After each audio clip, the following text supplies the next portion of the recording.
The President, His Excellency Adama Barrow, Tuesday laid the foundation stone for the organization of Islamic Cooperation Center in Bijulo. The multi-million-dollar complex is meant to host the OIC summit in the Gambia in 2019. Fatou Jassi reports. The government of the Gambia, in its strides to improve the infrastructure of the country, has laid the foundation stone for the Gambia International Conference Center. The center is the first major bilateral cooperation project between China and the Gambia since the resumption of diplomatic ties last year. The $50 million project is a grant from China, and the structure, when completed, will consist of the following. Some notable features of the center, apart from the main conference hall, includes opulent spaces for meetings, banquet, and entertainment. The International Conference Center, when completed, will be the first of its kind in the Gambia and an accolade of the most auspicious structure of our time. The agreement of the grant is triggered by the close bilateral relationship between the two countries, whose relationship continues to flourish. The significance of your laying the foundation stone today cannot be overstated.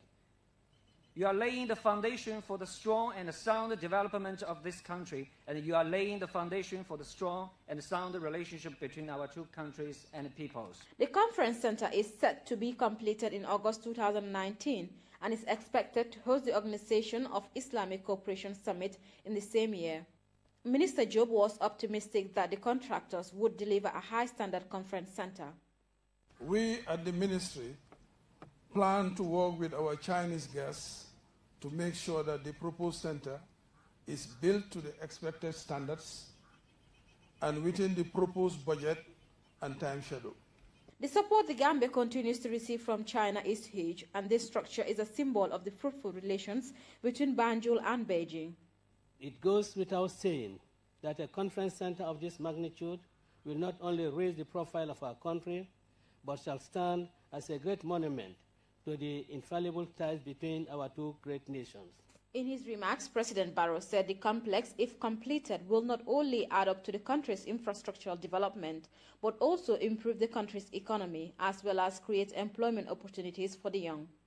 This momentous event is symbolic of a new era of potential opportunities, greater freedom and dignity for our people. It is part of a critical element of ongoing national efforts to enhance trade and investment and generally boost the service sector of our economy. The President also seized the opportunity to highlight the key areas in which China continues to support the country. The support of the People's Republic of China is evident in various sectors of our national economy, such as agriculture, health, education, energy, just to name a few. You may be aware that the People's Republic of China also recently extended debt relief and concessionary loans in order to strengthen our economy, ruined by years of widespread mismanagement and corruption. Construction is expected to begin in earnest. For GRTS News, I am Fatou Jassi. Well, you can watch highlights of that program tonight after the 10 p.m. newscast. Now, officials continue to appear at the Janneh Commission for the clarification into financial dealings of former President Jammeh. Kumaba was following proceedings, and this is our report. At the ongoing Commission of Inquiries into the financial dealings of Yahya Jammeh continue, with the Managing Director Trust Bank, Ibrahim Salari, appearing. Transactions of a dollar account was looked into. Kanilai Family Farms is being equivalent of 419,761 US dollars, 87 cents, equivalent to in dollars is 11,753,332.36. That's for Kanilai Family Farms. And it was paid to which bank account? You have the detail. Kanilai Family Farms account number 110. Is it in your bank? Trust Bank, yeah. Jammeh Foundation for Peace, this is $1,280,238.13. Momodu O.S. Baji is the former Managing Director of the Gambia National Petroleum Company. Baji gave an overview of major transactions from the GNPC account. When I took over, actually, I saw those payments, and they were one for Jame Foundation. The payments were done on the same day, but the other one was for 1.3 million, and the other one about $400,000, making it $1.7 million. There was a deposit of $772,500 from the Office of the President. Actually, I think it was a check drawn in the name of GNPC. But on the same day, there was a payment of $562,500, and that was the payment made to this aircraft technology. The financial director also dealt into the financial transaction at the GNPC. We opened an LC, so they pre-financed the purchase, and then at the end of 6 months, we pay them, but they don't. I see. Okay. Yeah. Well, so it has been paid in bits and pieces. The director of Geological Department appeared for the third time to clarify how his institution engaged Tony Gates, who is believed to be a close business ally to Yahya Jammeh. Tony expressed intention that is something that he can look into, because there was a project at that time around Senegame area. And I can remember him telling us, why can't I come in? Because that project is not under our jurisdiction, but we were emphasizing, number one, rehabilitation of the Gunjur site, and he came up with the idea that he can even come in, like, for example, dredging sand from the sea. But what we told him that you have to come up with a detailed project proposal. The withdrawal of hundreds of thousands of dollars from banks was explained by the former Secretary to Cabinet, Nuha Toure. The money was brought in by officers of the Sky Bank. All the monies were put together and handed over to the Otlis in my presence, in the presence of the Secretary General, in the presence of Sana Jeju. Cash. In fact, at the time, when the instruction got to Sky Bank, they said they could not raise the amount at once, $2 million cash. So the former president, even threatened to close the account if they did not raise that much money. So they couldn't raise it all at once, So eventually, he was persuaded to allow them to bring it in 2 days. Proceedings are expected to resume on Monday. For GRTS News, I am Kumbaba. Now, 2 vacation centers were recently handed over to the Gambia Technical Training Institute and the Gambia Chamber of Commerce and Industry. The facilities are expected to provide technical support to those in the field of welding, electrical, plumbing, construction, carpentry, among others. Aminata Sanyang has the details. Towards empowering youth by helping them acquire skills. The establishment of the vocational training centers came to being following the 2011 Africa-India Summit held in the Ethiopian capital, Addis Ababa. According to sources, India and African governments agreed to expand economic cooperation through initiatives which include the establishment of skills acquiring centers. Since the Gambia was amongst countries identified for these initiatives, the Ministry of Trade is identified as a coordinating office for the project. May I take this opportunity to thank the government of India through its embassy in Dakar and the National Small Industries Corporation, the implementing agency, for providing such excellent facilities, the VTC and IC in the Gambia. This will go a long way in supporting entrepreneurship and skills development, as well as the industrialization vision of the government of His Excellency, President Adama Barrow, hence the political will. The Gambia Technical Training Institute and the Gambia Chamber of Commerce and Industry are the recognized institutions to house the project. Provision of these vocational training facilities anchors very well with the mandate of the Institute, which is providing sustainable and viable training programs to bridge the middle-level manpower requirement of the country. The students are delighted that the project will benefit them and those coming in the near terms. The students of GTTI can learn differently using these equipments. Like we have the carpentry workshop here, where they can learn how to model and at the end of the day, not only make furniture, but complete office furniture that is up to date. And we also have the bottling section, where we will be manufacturing bottles and the bottle covers also. And I can tell you, it's like a real excitement. I'm really excited because the first time I was asked to come to the place and then to also make nails, I was like, okay, how can I make nails? But at the end of the day, you can see that it has an impact. The centers are installed and the training for the technical know-how was conducted by the Indians. The GTTI center will produce nails, bottles and barbed wire and other products, and the India-Gambia center at Bruceby will also process many other items. Reporting for GRTS News, I am Aminata. Wasu Kafo Group is spearheading efforts in the fight against female genital mutilation. As Uminjai reports, the day-long training gathered magistrates from across the country to enhance their understanding of FGMC and its related issues. The day-long training for the judicial arm of government targeting magistrates from across the country, bankrolled by the Wasuka for Gambia, is set to enhance the knowledge and understanding of magistrates on female circumcision and related issues. We need to do prevention, we need to sensitize, we need to work hard to avoid cases to come to the judiciary. Although there are 2 cases that we're waiting for the courts to reopen and to see what's going to happen. They need to be firm, they need to be determined, and people need to know that there is a law in place and the Gambia will be a flag in Africa to protect the law, to protect the children, and to respect the law. This group of magistrates will be taken through the prevalence of female genital mutilation and cutting, its situation in the Gambia, and its implications, among other topics.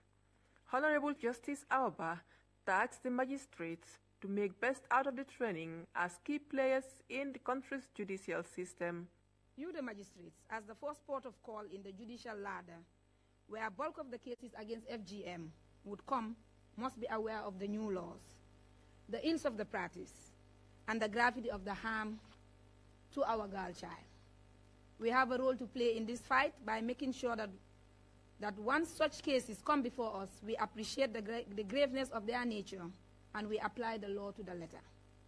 We must set the pace running. We must set good examples. We must give deterrent sentences if we are to convict and sentence. The need for greater cooperation is paramount in fighting the menace, but this, said the charge d'affaires of the Spanish embassy, is something that the magistrates should put in more efforts to ensure greater performances.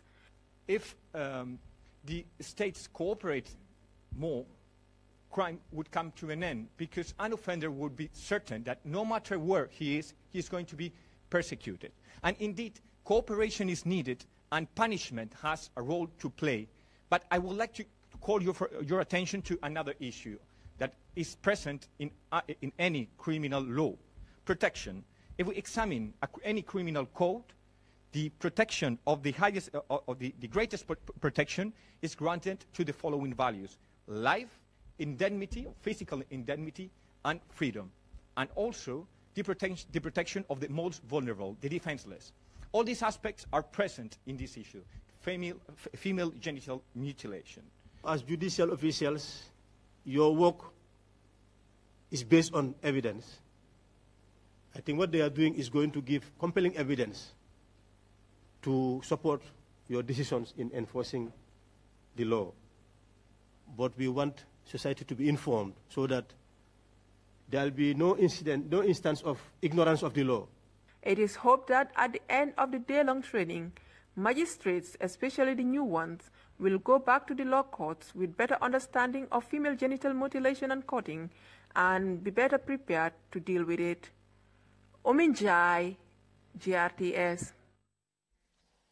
A team of 6 Indian eye surgeons are currently at the Sheikh Zayed Regional Eye Care Center to offer free eye treatment to individuals. They are in the country at the invitation of the Rotary Club of Bruceby. Fatou Jassi reports. packed with people waiting to be screened and eventually treated by a team of Indian eye surgeons who are currently in the country to offer free eye surgery to individuals with serious conditions. The 6-member team arrived in the country a week ago at the invitation of Rotary Club of Brusubi. This is not the first time a team of eye specialists is brought into the country. It is part of the club's mandate to help the less fortunate, especially in healthcare. Importantly, if you look at the healthcare, especially the eye care, is the most less developed center. I mean, service which you can talk of. Because if you talk of malaria, you have doctors everywhere. You talk of another thing. But when it comes to eye, that's the main problem. So, and then we realized that earlier, that there are a lot of people, and these are preventable blindness. So which we feel before it gets out of hand, you can get, help. Fatimata Kamara came all the way from Basse. She said her grandson has been battling an eye infection since he was a baby. We went from one hospital to another, hoping he will be treated, but his condition only got worse. My happiness knows no boundaries, she said. My grandson's surgery went very well without any complications, and his eyesight is back to normal. David is also a beneficiary of the free surgery. They get going. They're very professional. Most of them children with eye conditions that could have been avoided. What we notice here is a lot of children born with cataracts are diagnosed with cataracts at an young age of, say, 4 to 15 years of age, and other childhood blindness situations like the drooping of the lids, maybe high pressure in the eye in the children, or we call glaucoma, and then squinting of the eyes or crossing of the eyes. These are and then problems connected with the tear duct. These are the most common problems that we see in children worldwide, and more so here. Although they have limited time, Ravi said he and his team will do all they can to operate as many patients as possible. Yeah, I think we might have examined possibly close to 100 children with various problems, which are all surgical in nature and very major in nature, and all has to be tackled under the expertise of a very good general anesthesia and expertise. So in that, so far, we have been able to possibly, including today, we might be able to do about 30 cases. Maybe next 2 days put together, we may touch a figure with difficulty, we may touch a figure of about 40 children that we may be able to help. In that 100. The CEO of the hospital, Abba Haidara, said the coming of the Indian surgeons came as a huge relief for the hospital, as the center has one surgeon. We are excited about their visit, and then the team is made up of highly experienced people. I am the main surgeon in this place. I have other assistants, but in terms of dealing with complex and complicated cases, usually the backlog, those are a number of people who needed my services. They had to wait, and I have other functions, admin included. So surgeries are usually delayed. So if we have visitors like the team from India, UK, and US, it really helps us a lot because we can pull in lots of patients within a shorter period of time. Inasmuch as the hospital staffs are doing their best to ensure a smooth procedure, there are some challenges hindering their work. We have lots of challenges on the ground. We do not have enough operating microscopes. And then we have a huge challenge with the electricity problem. So most of the children, we can only operate them under general anesthesia. So with erratic power supply, it's risky. It's highly dangerous to try to operate on someone and then power goes off. Although the doctors are expected to be in the country for the next 2 days, they are already overwhelmed with the number of people registering for the surgery. For GRTS News, I am Fatou Jassi. Now, the community of Badibu Kachang recently embarked on a massive tree planting exercise. Farmer Akanyi was there and he filed in this report. This funfair accompanied a massive tree planting exercise that brought together the entire village of Kachang, both the young and the elderly. Kachang is one of Upper Badibu's most affected communities, and this exercise couldn't have come at a better time when the villagers are trying to implement a long-term improvement plan on their remaining forest cover. The presence of the regional governor was just enough for the villagers to quickly plant the hundreds of trees across the village. Governor Damfa commended the volunteers, who were mainly youths, to continue protecting its few trees and the newly planted ones. If everybody plants a tree in the year, both male and female, by the time we are through with the 5 years, I think the Gambia will become, the flora and fauna of the Gambia will be something different. This village is one of the oldest and the biggest in Upper Badibu. Lamin Gassama, a member of the Village Development Committee, is among the mobilization team who scouted volunteers to conduct the exercise. Trees can play a very significant role in mitigating the impact of climate change. This picture shows one of the most affected parts of Kachang. Much of the trees in this vast land have been cut down by villagers themselves. This place used to be the first groundnut depots in the North Bank during the First Republic. Today the place is now lifeless, and there seems to be no prospects of bringing it back to its old self. There's enough trees, and then there'll be enough rain, and also you'll be able to control the climate change and other nature. Planting more trees could help to mitigate the possible effects of climate change. Reporting for GRTS News, I am Famarakani. Meanwhile, officers from the Gambia Armed Forces Thursday embarked on a day-long cleansing exercise within the corridors of Banjul. Mondi Laminsane was there and he filed in this report. Members of the Gambia Armed Forces Thursday embarked on a massive cleansing exercise along the Banjul Highway. Cleaning the city's highway has become a regular activity by the army, especially during the rainy season. It's a customary in the armed forces that when the need arises for us to go out and do cleaning, we always embark on that. We all know we don't even wait for people to call. It's the duty of everybody to make sure we get up and then clean the country. And that's why you see us embarking on always the cleaning exercise. And it doesn't always center on this area, across the board. We've did it up to the countrywide.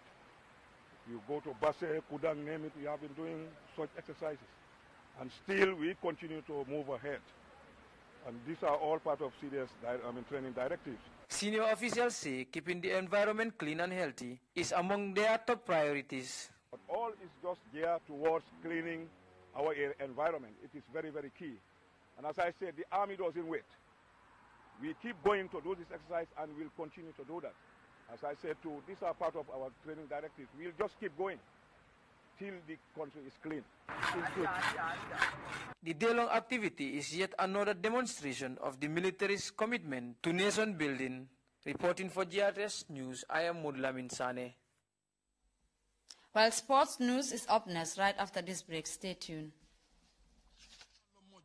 di dat seeni baneex ak seeni bugga ak naani Fontana yu bees yu neex a neex yooyu Fontana can drink moo dàq njar mu ñu def lem ak suukar amul benn gaas amul benn rax-rax xanaa piireem a neex gi mu àndal Fontana can drink sooy teral wala terangal sa am di jàmm pour seen ceeti seen party yi seen barbecue sessions yi ak bépp xew-xewi jamono am na cafka tropical am na cafka orange am na cafka mango am na cafka pineapple Fontana am ci bépp supermarket ak marché ya boutique yi ci biir réew mi mun ngeen ko amee ca makkan bu mag ca Banjul 61 Lehman Street teggil teg 422 7566 dama ne Fontana bu sedd guy Moustapha Ji Jallo Moji di dat seeni baneex ak seeni bugga ak naani Fontana yu bees yu neex a neex yooyu Fontana can drink moo dàq njar mu ñu def lem ak suukar amul benn gaas amul benn rax-rax xanaa piireem a neex gi mu àndal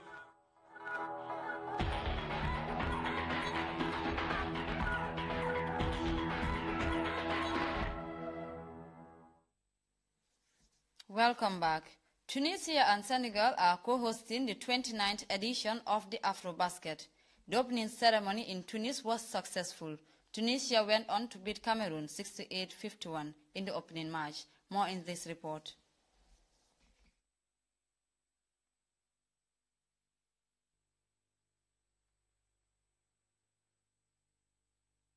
ministers attended Africa's top basketball event.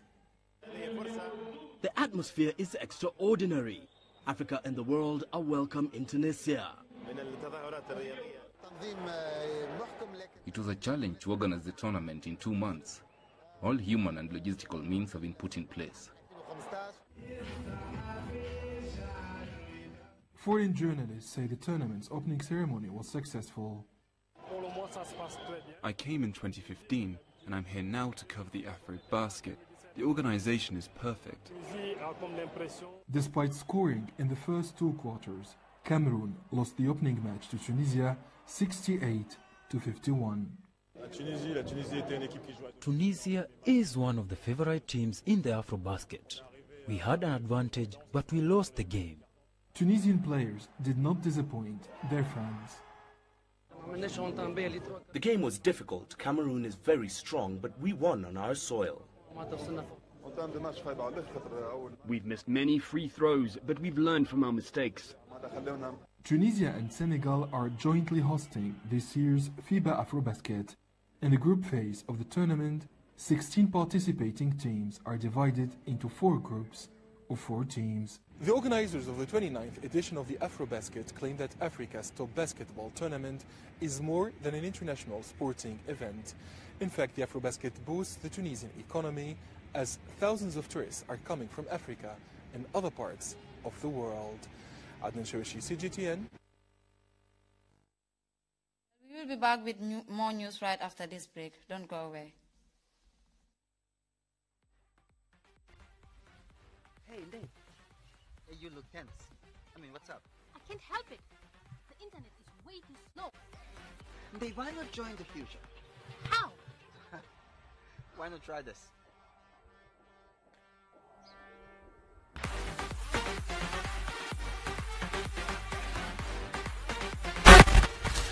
Wow, that was really fast. Thank you. No, thank you, sir. For the first time in the Gambia, QCell subscribers can now enjoy 4G LTE on their 4G-enabled mobile phones. At Kaiba Avenue, Senegambia, Brufut, Banjo, Bakau, and Sukuta. This means that you can now connect faster than ever before with 4G LTE speed. QCell has a wide selection of 4G LTE mobiles, dongles, and Wi-Fi routers. QCell's 4G LTE. To subscribe, dial *335#. For more information, call 111. QCell, Sunyu SIM, Sunyu Boss. We innovate. Orders follow. Terms and conditions apply. Welcome back. Nigeria's Federal Executive Council has approved plans for the concession of 2 of the country's vital airports. Vice President Yemi Osibanjo says plans for divesting Abuja International Airport and Lagos International Airports have been approved, and the search for competent private investor to take over is underway. CGTN's Kelechi Emel Kalam has more. Nnamdi Azikiwe International Airport, the gateway to Nigeria's capital and seat of power. And Muritala Muhammad International Airport, the busiest airport serving the country's economic hub, Lagos.